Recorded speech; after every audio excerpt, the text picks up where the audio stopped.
നമസ്കാരം, ഞാൻ doctor Nisha എസ്തരൻ. Nisha's education ഹബിന്റെ പുതിയൊരു എപ്പിസോഡിലേക്ക് ഏവർക്കും സ്വാഗതം. MG യൂണിവേഴ്സിറ്റിയും കാലിക്കറ്റ് യൂണിവേഴ്സിറ്റിയും ഇന്നലെ ഇപ്പോൾ കേരള യൂണിവേഴ്സിറ്റിയും ഒക്കെ BEdന് ആപ്ലിക്കേഷൻ ക്ഷണിച്ചു കഴിഞ്ഞു. ഇനി കണ്ണൂർ യൂണിവേഴ്സിറ്റിയാണ് വെയിറ്റിംഗിലുള്ളത്. ഇപ്പോൾ ഈ 4 യൂണിവേഴ്സിറ്റികളിലേക്ക് മാനേജ്മെന്റ് സീറ്റുകളിലേക്ക് അപ്ലൈ ചെയ്യുന്നത് എങ്ങനെയാണെന്ന് പലരും ചോദിക്കുന്നുണ്ട്. മാനേജ്മെന്റ് സീറ്റുകളിലേക്ക് ചേരാനായിട്ട് ആഗ്രഹിക്കുന്നവരൊക്കെ തന്നെ ഓൺലൈനായിട്ട് നമ്മൾ മെറിറ്റിൽ എങ്ങനെയാണോ അപ്ലൈ ചെയ്യുന്നത് അതുപോലെ തന്നെ യൂണിവേഴ്സിറ്റികളുടെ സൈറ്റിൽ അപ്ലൈ ചെയ്യേണ്ടതാണ്. അത് ഏറ്റവും പ്രധാനപ്പെട്ടതാണ്. ഇത് കൂടാതെ നമുക്ക് ഏതൊക്കെ കോളേജുകളാണോ നമ്മൾ സെലക്ട് ചെയ്യുന്നത് അതിൽ കൂടി ചെറിയ 1-2 കാര്യങ്ങൾ ശ്രദ്ധിച്ചാൽ നന്നായിരിക്കും. അത് വളരെ പ്രധാനപ്പെട്ടതാണ്. നമുക്ക് നല്ല മാർക്കുണ്ട്, ഇൻഡെക്സ് മാർക്ക് വളരെ ഏകദേശം അഡ്മിഷൻ കിട്ടാനൊക്കെയുള്ള സാധ്യതകൾ ഉള്ളതാണെങ്കിൽ മാത്രമേ നമ്മൾ ഫസ്റ്റ് ഓപ്ഷനുകൾ മറ്റുള്ള കോളേജുകൾ കൂടി സെലക്ട് ചെയ്യേണ്ട ആവശ്യമുള്ളൂ. ഇല്ല, നമുക്ക് മെറിറ്റിൽ കിട്ടാൻ ഒരു ചാൻസും ഇല്ല, വളരെ മാർക്ക് കുറവാണ് എന്നുണ്ടെങ്കിൽ നമ്മൾ ഏത് കോളേജിലാണോ മാനേജ്മെന്റ് സീറ്റിന് ചേരാൻ ഉദ്ദേശിക്കുന്നത് ആ കോളേജ് തന്നെ ഫസ്റ്റ് ഓപ്ഷൻ വെക്കുന്നതിൽ തെറ്റില്ല. മറ്റുള്ള കോളേജുകൾ ഓപ്ഷൻ കൊടുക്കണമെന്ന് നിർബന്ധമില്ല, നിങ്ങൾക്ക് അത് തന്നെ മതി. അതാണ് ഏറ്റവും സൗകര്യം. അവിടെ നമ്മൾ മാനേജ്മെന്റ് സീറ്റിന് പോകാൻ ആഗ്രഹിക്കുന്നുണ്ട്, മാർക്ക് വളരെ കുറവാണ് എന്നുണ്ടെങ്കിൽ ആ ഒരു സീറ്റ് മാത്രം സെലക്ട് ചെയ്താലും മതി, അതിൻ്റെ ആവശ്യമേ വരുന്നുള്ളൂ. ഇല്ല, നിങ്ങൾക്ക് മാർക്ക് കുറച്ച് ഉണ്ട്, നമുക്ക് ഒരു അറിയാൻ വയ്യ കിട്ടുമോ ഇല്ലയോ എന്നുള്ളത്, ആ ഒരു സാഹചര്യത്തിലാണ് നമ്മളെ ഈ മാനേജ്മെന്റ് കോളേജിനെക്കാളും കുറച്ചുകൂടി സൗകര്യമുള്ള ഒരു കോളേജ് ഉണ്ട് എന്നൊക്കെ ഉണ്ടെങ്കിൽ മാത്രമേ നമ്മൾ ഫസ്റ്റ് ഓപ്ഷൻ അങ്ങനെയുള്ള ഒരു കോളേജിലേക്ക് സെലക്ട് ചെയ്യേണ്ടതുള്ളൂ. ഇതാണ് കോളേജ് സെലക്ഷനിൽ ശ്രദ്ധിക്കേണ്ടത്. സാധാരണ പോലെ തന്നെ ഫീസ് അടച്ച് നമ്മൾ പ്രിന്റ് ഔട്ട് എടുക്കണം.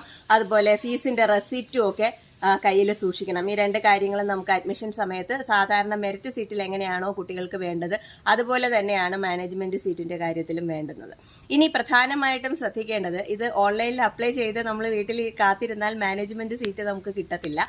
നമ്മൾ ഡയറക്റ്റ് മാനേജ്മെന്റ് കോളേജുകളുടെ മാനേജിംഗ് കമ്മിറ്റി അല്ലെങ്കിൽ അവരുടെ ചെയർമാനെയോ അവരുടെ ആരാണോ അഡ്മിഷനുമായിട്ട് സഹകരിക്കുന്നത് അവരുമായിട്ട് കോണ്ടാക്ട് ചെയ്ത് അവിടെ സീറ്റ് ഉറപ്പിക്കേണ്ടതായിട്ടുണ്ട്. പല കോളേജുകളും കുറച്ച് ഒരു എമൗണ്ട് ഒക്കെ തന്നെ ആപ്ലിക്കേഷൻ ഫീസായിട്ടൊക്കെ തന്നെ സ്വീകരിക്കുന്നുണ്ട്. അപ്പോൾ അതൊക്കെ തന്നെ നമ്മൾ അവരുമായിട്ട് സംസാരിച്ച് അത് ക്ലിയർ ആക്കേണ്ടതാണ്. അപ്പോൾ മാനേജ്മെന്റിനെ കാണുന്നതിനോടൊപ്പം തന്നെ നമ്മുടെ സബ്ജക്റ്റുകൾ ഏതാണെന്നുള്ളതും ഏത് വിഷയത്തിലാണ് നമ്മൾ സീറ്റ് ഉറപ്പിക്കാൻ ഉദ്ദേശിക്കുന്നതും എന്നൊക്കെ ഉള്ളത് വ്യക്തമായിട്ട് പറയുക. നമുക്ക് യൂണിവേഴ്സിറ്റിയുടെ അലോട്ട്മെന്റ് കഴിഞ്ഞതിന് ശേഷം കുറച്ച് ദിവസങ്ങൾ കൂടി നമുക്ക് മാനേജ്മെന്റ് സീറ്റിലേക്ക് രജിസ്റ്റർ ചെയ്യാനൊക്കെ കിട്ടാറുണ്ട്. പക്ഷേ എങ്കിൽ തന്നെയും ഓൺലൈനായിട്ട് അപ്ലൈ ചെയ്യേണ്ടുന്ന ആ ഒരു സമയപരിധിക്കുള്ളിൽ നമ്മൾ ഓൺലൈനായിട്ട് അപ്ലൈ ചെയ്തിരുന്നാൽ മാത്രമേ നമുക്ക് ആ സമയത്ത് അപ്ലൈ ചെയ്യാനായിട്ട് സാധിക്കത്തുള്ളൂ. അപ്പം അതുകൊണ്ട് നേരത്തെ തന്നെ മാനേജ്മെന്റുകളെ കോണ്ടാക്ട് ചെയ്യുകയും അവരുടെ എമൗണ്ട് അവരുടെ ആപ്ലിക്കേഷൻ ഫീസൊക്കെ അടച്ച് അവർക്ക് അവരുടെ ഫോമൊക്കെ ഫില്ല് ചെയ്ത് കൊൽകേണ്ടതും ആവശ്യമാണ്. ഇനി മാനേജ്മെന്റ് കോട്ടയിലേക്കാണെങ്കിലും തന്നെ എല്ലാവിധ യൂണിവേഴ്സിറ്റി പറഞ്ഞിട്ടുള്ള എല്ലാ മാനദണ്ഡങ്ങളും ബാധകമാണ് എന്നുള്ളത് വളരെ പ്രധാനമാണ്. മിനിമം വേണ്ടുന്ന മാർക്കുകൾ, അതുപോലെ എലിജിബിലിറ്റി സർട്ടിഫിക്കറ്റുകൾ, അങ്ങനെയുള്ള എല്ലാ സർട്ടിഫിക്കറ്റുകളും അത്യാവശ്യം വേണ്ടുന്ന എല്ലാ കാര്യങ്ങളും തന്നെ നമുക്ക് പ്രധാനമായിട്ടും മാനേജ്മെന്റ് സീറ്റുകൾക്കും ബാധകമാണ്. അതുകൊണ്ട് വളരെ ശ്രദ്ധിച്ച് വേണം നമ്മൾ ആപ്ലിക്കേഷൻ കൊടുക്കുമ്പോഴൊക്കെ എൻട്രി ചെയ്യേണ്ടത്. ഓരോ കാര്യങ്ങളും എൻട്രി ചെയ്യുമ്പോൾ വളരെ വ്യക്തമായിട്ട് മനസ്സിലാക്കിയതിന് ശേഷം വേണം ചെയ്യേണ്ടത്.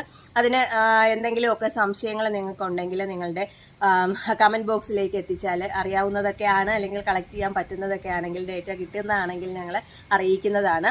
ഇനി ഞാൻ വർക്ക് ചെയ്യുന്ന college Mecca institute of teacher എഡ്യൂക്കേഷനിലെ മാനേജ്മെൻറ്റ് സീറ്റിന് ആവശ്യമുള്ളവർ താഴെ കാണുന്ന നമ്പറിലേക്ക് കോൺടാക്ട് ചെയ്യുന്നതാണ്. ഞങ്ങളുടെ PROയുടെ നമ്പറാണ്. അദ്ദേഹത്തിനോട് സംസാരിച്ച് കഴിഞ്ഞാൽ നിങ്ങൾക്ക് മാനേജ്മെൻറ്റ് സീറ്റ് ഉറപ്പിക്കാവുന്നതാണ്. Physical science, natural science, social science, അതുപോലെ തന്നെ മാത്തമാറ്റിക്സ്, ഇംഗ്ലീഷ് എന്നീ വിഷയങ്ങൾ, ഈ 5 വിഷയങ്ങളിലാണ് മെക്ക ഇൻസ്റ്റിറ്റ്യൂട്ട് ഓഫ് ടീച്ചർ എഡ്യൂക്കേഷനിൽ നമുക്ക് മാനേജ്മെന്റ് കോട്ട അവൈലബിൾ ആയിട്ടുള്ളത്.